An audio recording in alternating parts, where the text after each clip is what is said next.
Welcome. Today I'm going to talk about how to deal with loneliness. Are you feeling weighed down by loneliness and normally just reading about the normal advice about making more friends?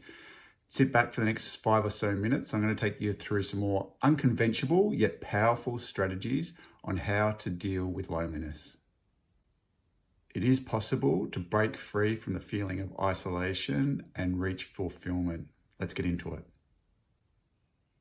The first point I want to drive home is give up the therapy loop. I was in therapy on and off for 25 years. I cringe every time I think about that because of the amount of money that I spent and how I got caught in a loop. Some of it worked, some of it didn't. It was an endless cycle trying to get to the core of things. When I look back at going to all this therapy, it was more about looking to understand myself and looking to understand my environment and trying to prepare for any unexpected events that may happen in the world. I was essentially dealing and soothing a sense of hypervigilance.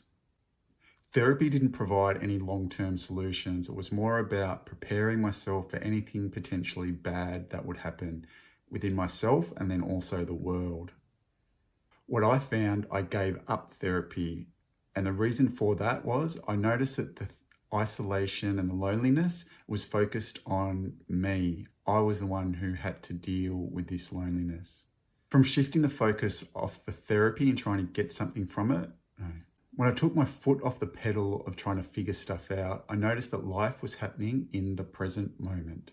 I noticed I had little control over what was happening and what I could influence. And to some degree, I got a sense of relaxation about that.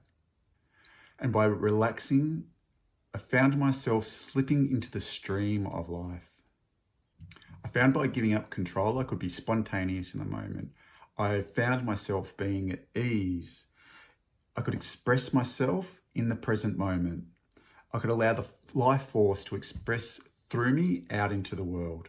The second point I want to talk about is posturing. So this is where you adjust what you're doing to influence what the other person may think about you. Become aware of areas in your life where you're physically changing what you do to impress another person. I once received a comment around my posture. So this good posture that I had at the time came from many, many years of doing yoga. Once I got that one good comment, I noticed myself then when I was walking down the corridors at work, I was walking a lot taller. And in other areas of my life, I started sitting up straighter. And I did start getting some more positive comments around that. And I found eventually it turned into a trap. I was contorting my body to move and sit in positions that I didn't physically feel comfortable doing. Give up this emotional kick that comes from people giving you compliments around your posturing. There can be some withdrawal symptoms at first, and I found this as well. But over time, through that adjustment period, you'll then again more relaxed into life and you start moving the way in which you want to move in the world. The first 2 points were more around centered on what not to do, a path of subtraction. I found that the loneliness was centered on myself. So if I stopped going to therapy, if I stop posturing, so now I'm going to talk about what to do. So what to do, follow the things that you love doing. Pour out your essence through what you love doing. The biggest hurdle I found when I started expressing myself through all these different things that I do was a fear of what people think. So I write articles on Medium and I wrote about my first sexual experience. And after I wrote that article, I was very nervous about putting that onto the website. At night, I published that article, feeling very nervous. The next day I woke up and I was thinking, what are people thinking? What are people thinking? I checked the newspaper site, nothing there. I checked CBS, I checked NBC, nothing. There were no headlines. No one was talking about what I did. So need to understand that in a nice way, people don't really care what's going on. They do in the moment relate to when you express yourself. However, sharing those things, there isn't a massive care factor from people. It's more the opposite. There is a caring and a relatability. What you'll notice when you start doing the things that you want to do is people will be inspired by you.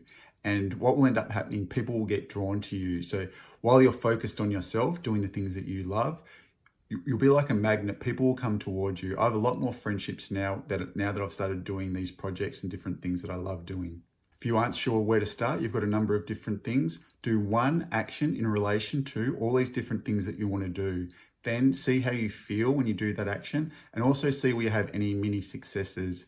So of the different things that you try, then double down on that thing that you love. That'll be your thing. Pour your heart and soul into that one thing and just watch how your life will totally transform. And a bonus point now, look at those areas where you've mentally constructed personality traits that inhibit your ability to express yourself in the world.